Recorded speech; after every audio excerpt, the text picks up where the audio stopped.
You're watching A News. I'm Leila Masimba. Here's the top stories for today. Ukraine ready to accept U.S. plan for 30-day ceasefire with Russia. Trump halts plan for 50% steel and aluminum tariffs on Canada. Greenland's pro-business opposition wins election amid Trump control pledge. High-level talks between the United States and Ukraine and Saudi Arabia have concluded with an agreement for a ceasefire. President Donald Trump's envoy will now seek Russian approval for the 30-day ceasefire plan. Our OB Shai Bandar has more details from Washington. After hours of intense negotiations between senior Trump administration officials and their Ukrainian counterparts, an agreement has been reached between the two countries on a U.S. proposal for an immediate 30-day ceasefire with Russia.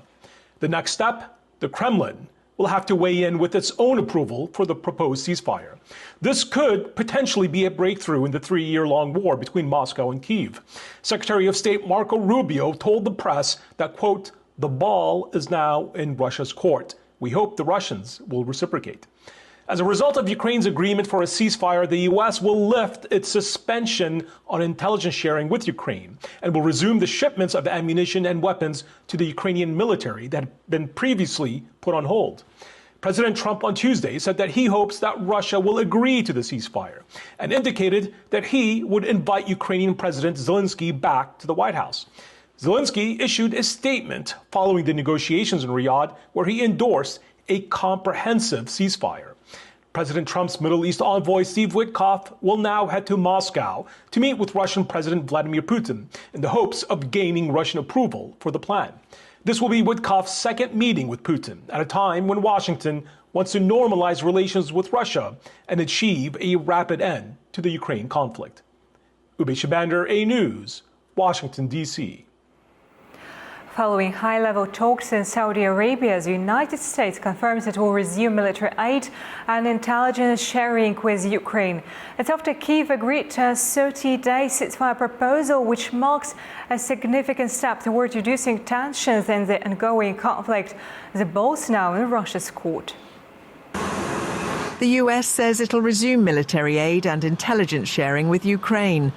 The decision follows Kyiv's readiness to accept a 30-day ceasefire proposal. It's after the US and Ukrainian officials held talks in Saudi Arabia on Tuesday. The agreement between delegations from America and Ukraine includes the possibility of extending the ceasefire. Ukrainian President Volodymyr Zelensky called the proposal a positive step forward. During today's talks, the American side proposed taking a first step forward, establishing a full ceasefire for 30 days, not just stopping missiles, drones and bombs, not just ensuring security in the Black Sea, but implementing a complete ceasefire along the entire front line. Ukraine welcomes this proposal. We see it as a positive proposal and are ready to take this step. In addition to the ceasefire, the US and Ukraine are working to finalize a deal on Ukraine's critical mineral resources. US President Donald Trump says he hopes that Russian President Vladimir Putin will agree to the ceasefire and signaled that a meeting with Russian officials was planned for later in the week. And hopefully we'll be able to wipe out a deal. But I think the ceasefire is very important. If we can get Russia to do it, that'll be great. If we can't, we just keep going on and people are going to get killed, lots of people. Before the ceasefire announcement, Putin's spokesman Dmitry Peskov had said, "One should hope for the best, but there shouldn't be premature celebrations yet." The Ukrainian leader says the ceasefire would take effect as soon as Russia agreed.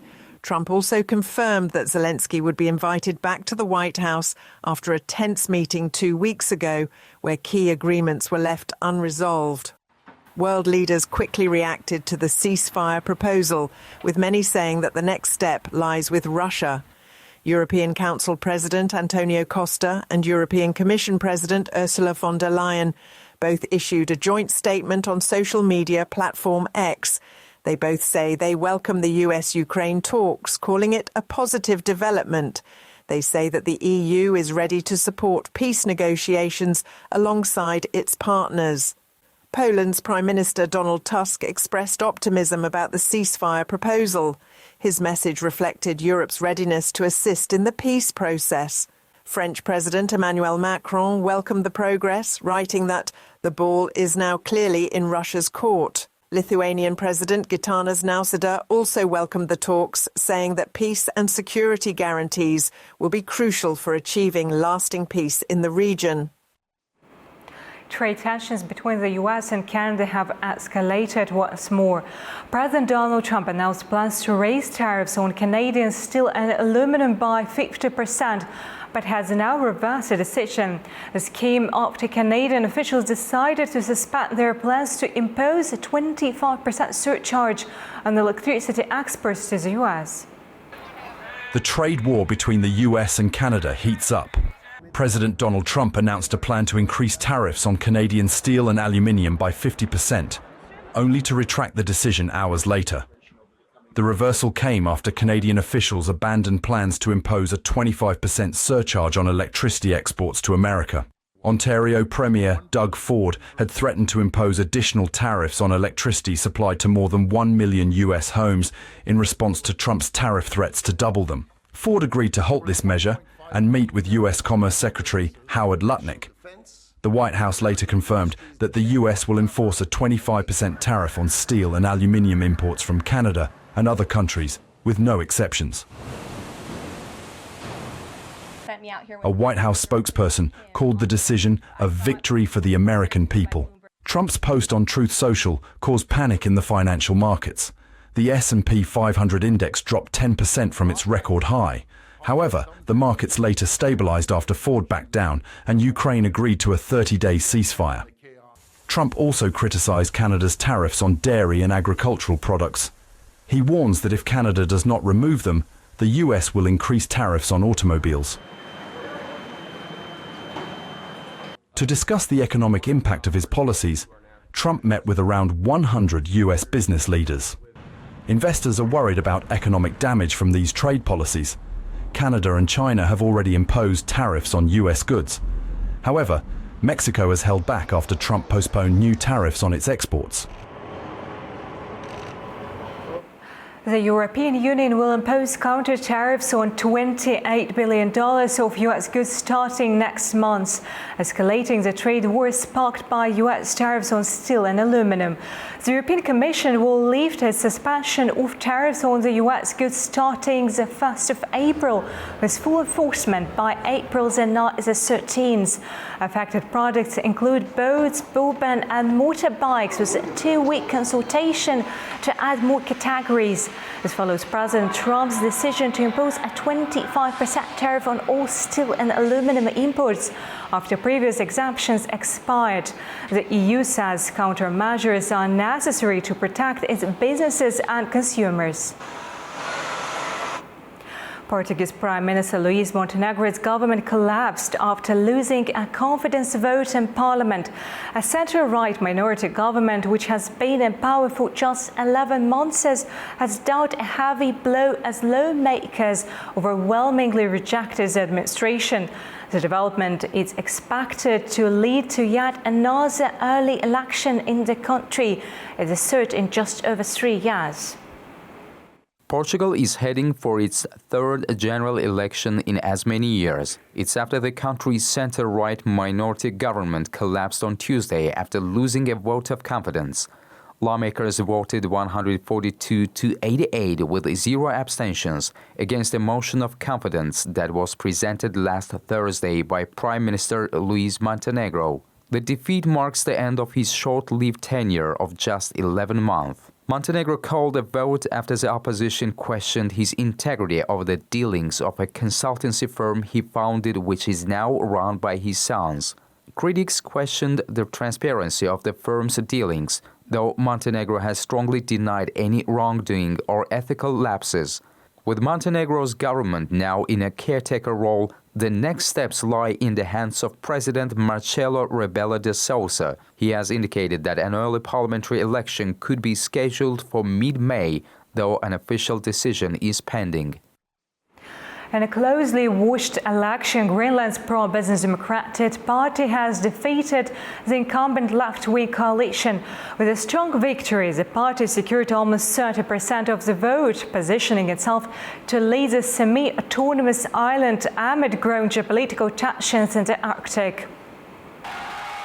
There were celebrations at Greenland's pro-business opposition party, Democratic, after it emerged victorious in Tuesday's parliamentary election. The centre-right party secured 29.9% of the vote. It advocates a gradual approach to independence from Denmark. Leader Jens Frederik Nielsen hugged his supporters, who were ecstatic over the results. I'm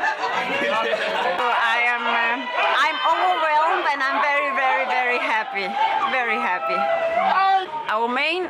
Our main focus will be the politics we've been elected for. Then we will have to talk to the other parties where they stand. The opposition left-wing coalition Naleraq Party, which favours a faster independence from Denmark, garnering 24.5% of the vote. I hope for a broad mandate government tomorrow and not just a government that is comprised of who has the most voters, because then it'll be the cities against the coast, and we don't want that. The country has a population of just 57,000 and has become a focal point in the geopolitical competition for influence in the Arctic.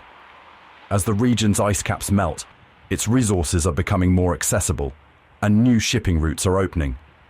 Both Russia and China have ramped up military activity in the area, further elevating the island's strategic significance. US President Donald Trump argues that Greenland's strategic position is vital to US security interests, a proposal widely rejected by Greenlanders. Romania's top court has rejected far-right politician Călin Georgescu's candidacy for the presidential election rerun scheduled for May. Georgescu has urged voters to support any candidate according to their conscience, while supporters continue protesting. Far-right politician Călin Georgescu refuses to back another candidate for Romania's presidential election rerun in May. It's after the Supreme Court upheld his ban from participating. Last year's election results were annulled 2 days before the runoff on the 8th of December, due to allegations of Russian interference and electoral violations. The 62-year-old has always denied any wrongdoing. He urged voters to support any candidate according to their conscience. After everything that happened today at the Constitutional Court, indeed over the last few months, I tell you that I will remain steadfast in my signal for freedom, democracy, peace and dignity. If you want to support any person by signing for new candidacies, I ask you to do it as your conscience dictates. It seems that at these moments, democracy and freedom are taking their last breath, and therefore they need, more than ever, for us to show democratically and peacefully that our choice matters until the very last moment. Democratic și în pace că alegerea noastră contează până în ultimul moment. Prosecutors launched a criminal investigation against the politician last month. He's accused of incitement to actions against the constitutional order. Despite this, hundreds of supporters gathered outside the Supreme Court unhappy with the decision made on Tuesday. I'm very disappointed with the court's decision. I didn't expect a favorable decision, but I still wanted to come because I support Călin Georgescu. I consider him the only man who really fights for this country and for the Romanian people. Although I expected this decision, I can't believe the government is defying us in this way, because 2 million, even 2.1 million citizens voted for Călin Georgescu, whom they accuse, but they have not produced any evidence, or in this interval of time, if there were evidence, it should have appeared, right? And in this way, the government shows us that we, the 2 million, who, by the way, I think there are more of us now, are incapable. And in this way, our right to vote was stolen, which is a constitutional right. The Alliance for the Union of Romanians holds around a third of the seats in the legislature. Analysts believe that George Simion could take the helm of the far-right party. The election annulment was strongly criticized by the US and Moscow, with the Trump administration calling it an example of suppressing freedom of speech. In Chile, tensions escalate into violence as artisanal fishermen and police clashed outside the Chile Congress in the Valparaiso. They are protesting against a bill redistributing fishing quotas between industrial and small-scale fishing operations. Chilean police used tear gas and water cannons to disperse protesters after violence broke out near Chile's Congress in Valparaiso on Tuesday. Artisanal fishermen were protesting against a bill splitting fishing quotas between industrial and small-scale fisheries. Demonstrators say the new law would concentrate control of the market into the hands of industrial operators, putting their own livelihoods at risk. Corruption is once again hurting us, small-scale fishermen. Who suffers from this? The people. The small-scale fishing sector hopes to protect its existing quotas and uphold the ban on industrial trawling, which reportedly can harm fish stocks and marine ecosystems. Pope Francis continues to recover from double pneumonia, with doctors saying his condition is improving. Outside Rome's Gemelli Hospital, people are still gathering in prayer. The Vatican has confirmed that Pope Francis is responding well to treatment for double pneumonia. The 88-year-old pontiff has been in Gemelli Hospital for more than 3 weeks after being admitted with a severe respiratory infection. On Monday, doctors said his prognosis was no longer guarded, a positive sign for his recovery. Faithful followers continue to pray outside the hospital, lighting candles and leaving messages of support. It was wonderful news, not only for me, but for the whole world. We are overjoyed about it this morning. There is no better news today.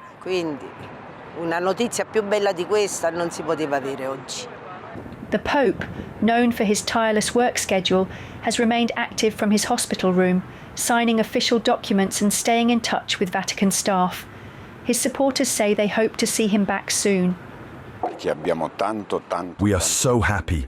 We need those big words the Pope says every day. Peace, peace, and peace in this world. For now, Pope Francis remains under close medical supervision, with the Vatican expected to provide further updates in the coming days. Turkey has moved up 8 places to rank third in Europe for onshore wind energy capacity increase, adding 1.3 gigawatts of capacity last year. That's according to data published by Wind Europe. Turkey has added 1.3 gigawatts of onshore wind energy capacity last year, moving up 8 places in the European rankings. That's according to the latest data from Wind Europe. The country says it continues to replace costly fossil fuel imports with clean energy.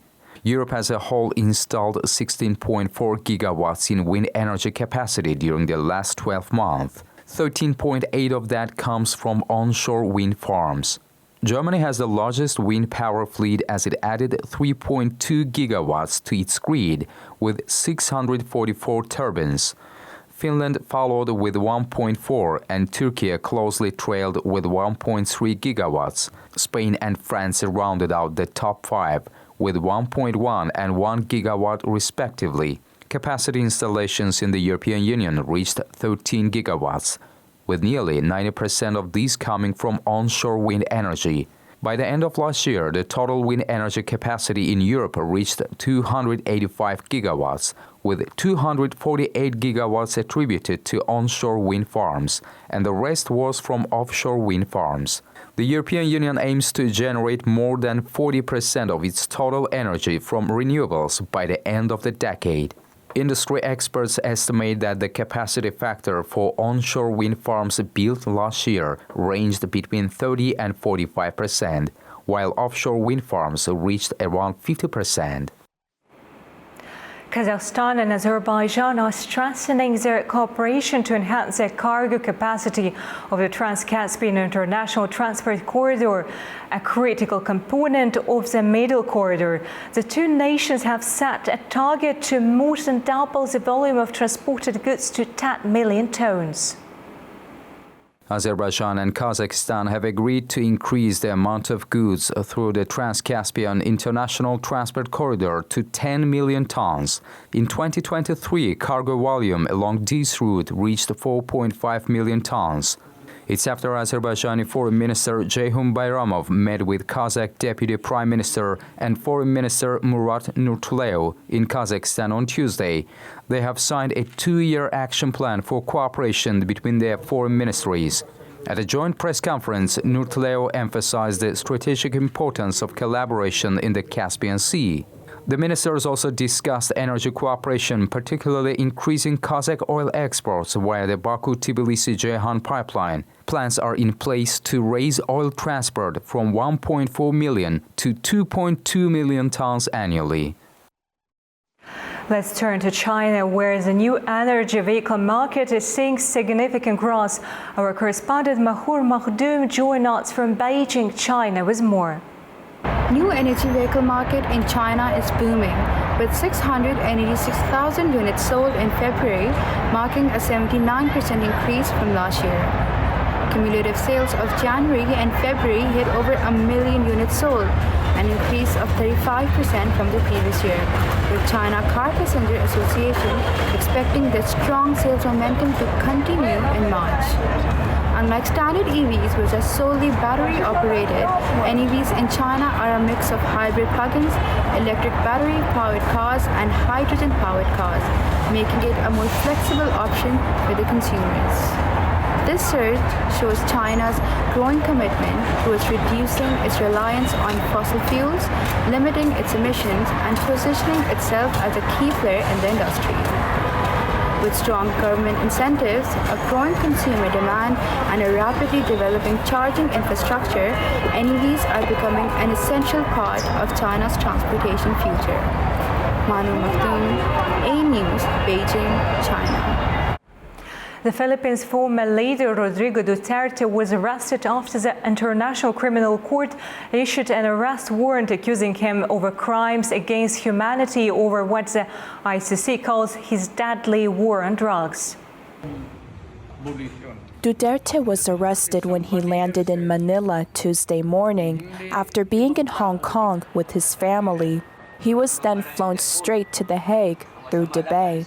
The ICC is investigating into thousands of killings that occurred during his controversial war on drugs. The 79-year-old served as the country's president from 2016 to 2022 and had long advocated for the crackdown, insisting that police only use deadly force in self-defense. Families of victims are demanding greater accountability. Emily Soriano's 15-year-old son was killed in the 2016 crackdown. She urges the public to hold Duterte and other officials responsible. Duterte was able to get due process, but when my child was killed, there was no due process. He sleeps in a nice bed while my child is rotting at the cemetery. It's been 8 years, almost 9 years, since my son became a victim of Duterte's war on drugs. He was nicknamed the Punisher when he swept to power during the main campaign platform on the war on drugs.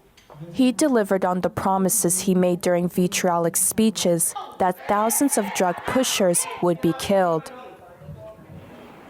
And the latest on football, Liverpool's hopes of qualifying for Champions League were dashed when they lost to a superb Paris Saint-Germain team after a thrilling night at Anfield. Nick Summerby gives us the details. Big night of football last night in the Champions League as we get to the last 16. I don't think we expected any more than Bayern Munich beating Leverkusen with that first result on the first leg. That looks like they sealed it through to the next round. After that, Inter Milan, they won 4-1. So 2 seasons ago, they played against Manchester City in the final. So they're looking like they may be contenders to make it to the final. The biggest game of the night, which everybody was talking about, was Paris Saint-Germain versus Liverpool. Wonderful performance from Paris Saint-Germain in Paris. They deserved to win, but if it wasn't down to Alisson, the goalkeeper, for having an absolute wonderful night. They kept it alive. Liverpool left Paris with a 1-goal lead, but the job was to be done to go to Anfield, possibly one of the most hardest places to play football, Anfield. Could they get a result? They did get a result. Paris Saint-Germain were absolutely fantastic. Throughout, they managed to get the goal back with Dembele. What a season he's had. To bring it to 1-1, went to extra time, and then eventually it was with penalties where Paris have gone through. So I speak a lot about, they had the big names, your Mbappés, your Messis, your Neymar. All of a sudden they've got this team now which has got youth in it, which has got talent in there but youth, but maybe this is the ingredient what Paris needs. This is a huge result. Liverpool absolutely flying in the league, only lost 1 game in the season and undefeated as well in the Champions League. So it's a huge scout from Paris Saint-Germain. Tonight we've got Aston Villa, they are winning 3-1 against Club Brugge, and obviously Arsenal, who are playing PSV, who are 7-1 up at the moment, so it looks like they're going to be going through. We will be bringing you the draw when that is made to get through to the quarterfinals. Also, Sir Jim Ratcliffe at Manchester United has had his interview with Gary Neville, the ex-Manchester United player, talking about this new stadium. They're £1 billion in debt, but they want to borrow £2 billion to build the stadium. Everything is a mess. He put it right out there. He had a go at a couple of the big name players, why they'd signed, the money what they're on. He's basically been truthful and really put it out there to the fans. So it's going to be difficult times at Manchester United. They have a huge cup game as well against Real Sociedad on Thursday. That will be defining about how their season goes. But it's interesting to see what Sir Jim Ratcliffe is going to do, how he's going to trim everything down. Don't forget Sir Alex Ferguson, he's been taken off the salary. He was on £2 million a year. They've had to cut back because of the problems. He said the club probably would have gone out of business in Christmas if he didn't take over. So it's a mess. Manchester United, one of the biggest football clubs in the world, all of a sudden we're getting to hear everything what's going on, and it's coming out every week as well. So I will be bringing it to you, any sort of news, and it is changing on a regular basis though. So next for them is Thursday, and it's vitally important that they win at Old Trafford. And by the way, the name of the new stadium, what they're thinking of calling it, is New Trafford. Not Old Trafford, New Trafford. What do you think of that? Thank you. This was Nick Summerby. Thanks for joining us. Keep watching A News for the latest, and we'll be back before you know it.